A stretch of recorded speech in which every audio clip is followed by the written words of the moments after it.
Bonjour à tous, j'espère que vous allez bien. Alors aujourd'hui, je change un petit peu de thème. Je vais vous parler en fait je vais vous donner quelques conseils pour évoluer en tant que nomade. Si vous voulez avoir ce mode de vie-là et surtout en matière d'argent, si vous voulez avoir une vie nomade financièrement équilibrée, voici mes quelques conseils, à savoir que au tout début, je pense que j'avais dans un coin de ma tête ces conseils, mais parfois c'est tellement compliqué parce que notre environnement change tout le temps en tant que digital nomade. C'est jamais pareil en fait. Il n'y a pas de stabilité, il n'y a pas de stabilité émotionnelle. Enfin, je veux dire, tout le temps, tout le temps, tout le temps, il y a quelque chose de nouveau et c'est normal. C'est le style de vie qu'on a choisi aussi. Mais avec les erreurs, avec les petits désagréments et tout ça, les inconvénients, on apprend à plus ou moins créer une routine et se stabiliser dans cette routine parce que c'est la seule chose qu'on peut maîtriser en fait, hein. Se créer une routine de planning, de budgétisation, de productivité, etc. Parce qu'on peut pas se dire je vais faire ça si j'ai le temps ou quoi. C'est trop compliqué et surtout ça marche pas. Et surtout, on est tellement. Enfin, le cerveau, il voyage en même temps. On est tellement partout qu'on a du mal à être vraiment centré. Donc, voyager, travailler à distance peut être une aventure super enthousiasmante, mais ça nécessite une gestion financière rigoureuse pour garantir une stabilité économique tout en explorant le monde. Donc, voici quelques conseils. Donc la budgétisation est clé en matière de gestion financière, hein. Je m'en suis mordu les doigts, j'ai fait ça un petit peu. J'avais un petit peu les grandes lignes, mais c'est pas précis en fait. Et vaut mieux vraiment tout écrire, euh, que tout soit précis, tout simplement parce que c'est tellement. On est tellement sur d'autres choses, donc il faut suivre ses dépenses, minimiser les frais bancaires, utiliser des banques en ligne sans frais, explorer des solutions pour réduire les taxes sur les revenus internationaux, hein. C'est pas toujours évident parce qu'il y a des plateformes comme Payoneer et même PayPal, hein, qui vous prennent des frais. Et quand on a l'habitude de travailler, enfin de recevoir de l'argent via certaines plateformes, c'est difficile d'en changer. Moi, franchement, je n'ai pas changé. Je suis toujours sur Payoneer, je suis toujours sur PayPal. Mais si demain ça se démocratise au niveau de crypto-monnaie, je pense que j'accepterais volontiers des crypto-monnaies parce qu'il y a moins de frais, il y a moins de. Il n'y a pas d'histoire de plafond, il n'y a pas. Enfin bref, c'est tellement. Enfin, moi je vois dans mon quotidien en faisant un petit peu d'investissement et tout ça, les crypto-monnaies, bon, j'arrête pas de le dire, c'est l'avenir, mais même en matière. Enfin, pour être payé quand on fait des missions, etc. Donc, il y a par exemple TransferWise qui peut aider à éviter des frais de change excessifs. Mais voilà, si vous débutez, je peux vous conseiller d'aller voir quelques plateformes comme TransferWise, PayPal. PayPal, faites attention. Mais si vous êtes habitué, je sais à quel point c'est difficile. Vous pouvez quand même aller voir, mais vraiment, moi, j'ai pas fait l'effort parce que pour moi, ça allait être trop de choses à, à penser encore.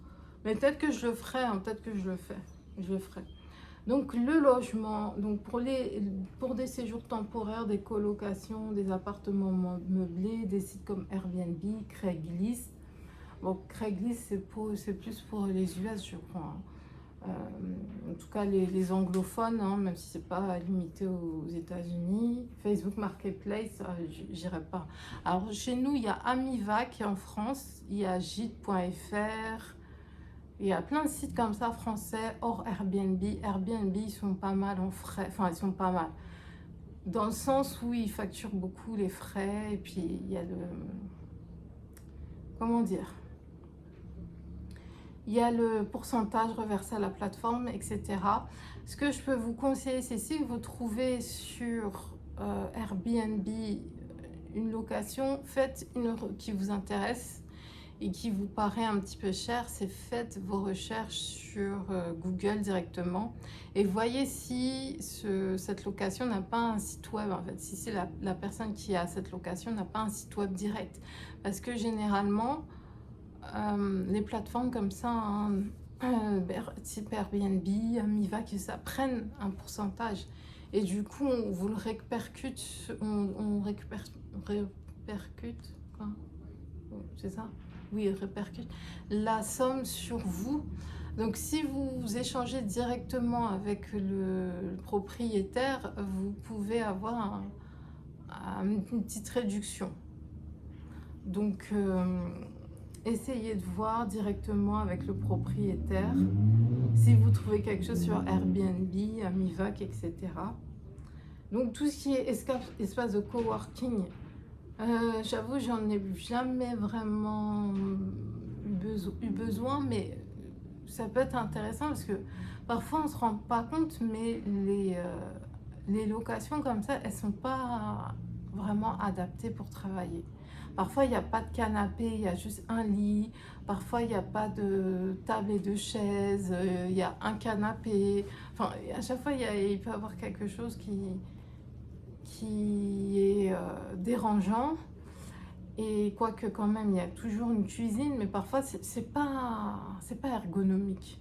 Il peut y avoir une cuisine avec une table et des chaises, mais parfois c'est pas ergonomique. Les chaises, elles sont, bon, voilà quoi. C'est pas la hauteur, etc. Donc ça peut être intéressant l'espace coworking, mais si ça génère des frais en plus, je vois pas trop le... Enfin, ça va dépendre après de ce que vous faites et de l'argent que vous générez après. Mais parfois, espace de coworking, parfois c'est pas non plus la porte à côté.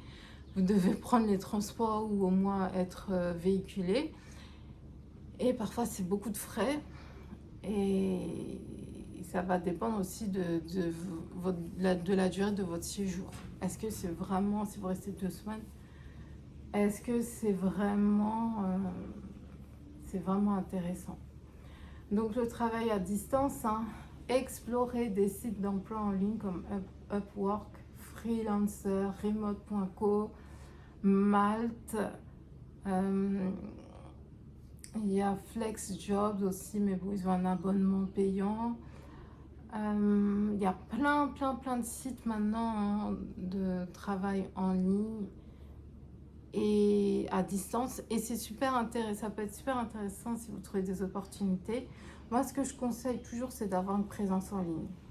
Si vous êtes freelancer, ayez une présence en ligne, ayez un site web, ayez un LinkedIn bien construit, une page Facebook professionnelle. Si vous arrivez à faire des vidéos aussi, soyez présent sur YouTube. Après, vous pouvez faire des vidéos sans montrer votre visage, hein. Vous montrez juste, par exemple, si vous êtes développeur, je vais pas vous donner des conseils pour repérer les fautes de code, trucs comme ça, mais vous montrez que votre écran. Vous n'êtes pas obligé de vous montrer vous. Des astuces si vous êtes assistante web, etc. Des astuces pour, je sais pas, par exemple, créer une page professionnelle sur Google. Si vous êtes community manager, des astuces pour programmer les posts. Enfin, je sais pas. En tout cas, ayez une présence en ligne où vous donnez des conseils, même de temps en temps. peut-être pas, vous n'êtes pas obligé non plus d'être à fond, avoir du contenu tous les jours, etc. Mais en fait, de voir que vous maîtrisez votre domaine, quoi. Donc voilà, hein, créez un emploi freelance dans votre domaine d'expertise pour plus de flexibilité, c'est ça. Gérez votre temps efficacement en utilisant des outils de gestion comme Trello, Asana, Notion aussi. Notion, c'est pas mal pour gérer son temps, sa productivité, etc. Notion, c'est vraiment le système logiciel qui fait plein de choses et qui est super tendance, avec plein de templates qui sont créés. Donc tout ce qui est visa aussi, réglementation, renseignez-vous sur le prix des visas de travail, les exigences du séjour dans les pays que vous envisagez de visiter. Donc moi, bon, c'est vrai que j'ai été quand même au Maghreb, mais tous les pays que j'ai visités, c'était soit en Europe, voilà, en France, Guadeloupe, voilà, c'est la France. Mais vraiment, renseignez-vous sur ça. Après, au Maghreb, moi, de toute façon, j'allais pas rester non plus trop longtemps, hein. J'allais rester... En fait, moi, je reste entre un mois et demi, 2 mois maximum. J'ai jamais encore fait 2 mois. Mais généralement, je suis quand même assez... je fais du slow nomadisme, mais c'est pas non plus en restant des mois et des mois et des mois dans un pays. Quoique ici, je pense que je vais rester un petit peu plus longtemps quand même. Donc voilà, tout simplement, assurez-vous de respecter les réglementations douanières fiscales pour éviter les ennuis juridiques. Et c'est vrai que c'est beaucoup de recherches, beaucoup d'informations à lire, à comprendre à chaque fois que vous envisagez de voyager. C'est vrai qu'il faut prendre en compte ce temps de recherche parce que c'est du temps que vous n'avez pas pour travailler et donc pour générer de l'argent.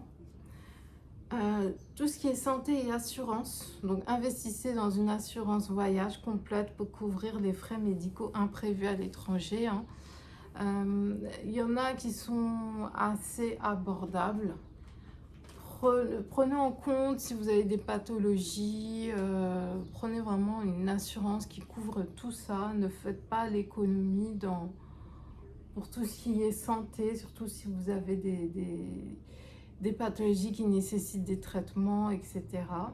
Donc, oui, voilà, vous pouvez aussi consulter un professionnel pour obtenir des informations nécessaires. Il y a aussi tous les sites web, oui, voilà, tous les sites web des ambassades, etc. Il y a plein d'informations. Et ouais, faites attention pour tout ce qui est santé, assurance, etc. Et vous pouvez aussi générer, moi je vous conseille vraiment, après c'est pas quelque chose de très trop répandu, en tout cas en France, mais je vous conseille vraiment de vous focaliser sur la gestion de revenus passifs, comment dire, de voir comment générer des revenus passifs. Donc ça peut être avoir un blog, une chaîne YouTube, avoir une boutique, même en dropshipping, avoir une boutique où vous vendez des e-books, des guides, comme moi, comme ma boutique. De l'affiliation aussi. L'affiliation, ça peut vous rapporter pas mal sur Amazon, enfin il y a plein de sites d'affiliation.